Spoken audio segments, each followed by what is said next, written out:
Hi friends, কেমন আছো সবাই? আশা করি সবাই ভীষণ ভালো আছো। পিথা নিউ ব্লগে তোমাদের সবাইকে স্বাগত। আর এদিকে আমিও রেডি হয়ে গেছি, আর এদিকে দিদিরাও রেডি হচ্ছে। যাব আজকে বৌদির বাপের বাড়িতে। সন্ধেবেলা হঠাৎ মানে ঠিক হয়েছে, হঠাৎ বেরিয়ে গেছি।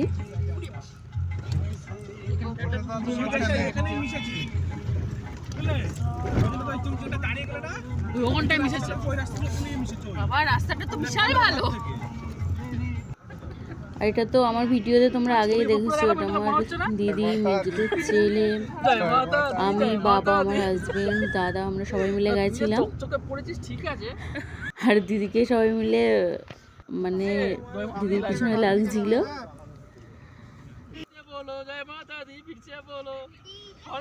প্রচুর এনজয় করতে করতে গেছি। তো তারপর চলে এসেছি। আর এই হচ্ছে পুচকুটা, একেই দেখার জন্য এসেছি।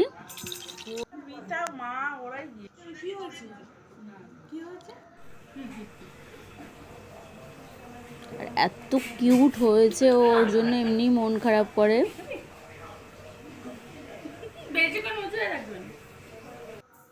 আর এদিকে আমার হাজবেন্ড গিয়েছিল, এত ক্লান্ত হয়ে গেছে, শুয়ে পড়েছে। আর তারপর বাড়ি ফিরবো বলে রাত্রে সবাই খেতে বসেছিলাম।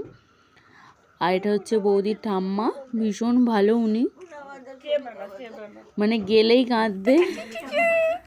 আর পুচকুটা খেলা করছে।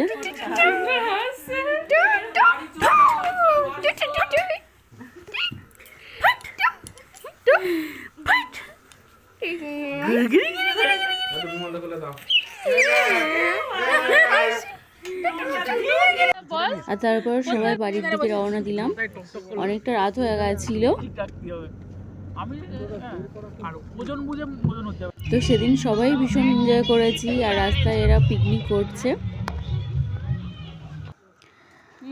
আর দিদিদের অনেক রাত হয়ে গিয়েছিল বলে দিদিরা ছিল।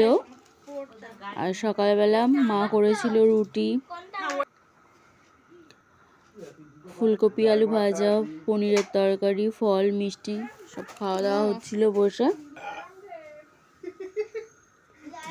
যতটা পেরেছি তোমাদের কাছে তুলে ধরার চেষ্টা করেছি।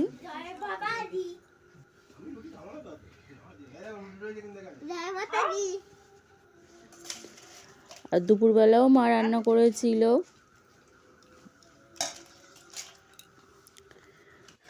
আর দুপুরবেলা বারান্দাতে বসে খাওয়া দাওয়া হচ্ছিল, কারণ ঠান্ডায়।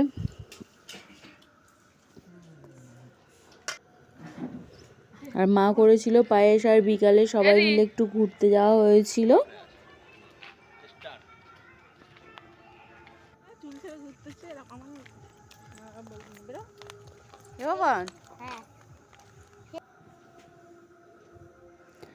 আর এখানে একটা হনুমানজির মন্দির আছে আমাদের বাড়ির পাশে, সেখানেই গেছিলাম। তো বাইরের ভিউটা তোমাদের কাছে তুলে ধরলাম, ভিতরে ফোন অ্যালাউ নেই। যতটা পেরেছি তোমাদের কাছে শেয়ার করার চেষ্টা করেছি। আর পাশেই আছে গোলাপ বাগান।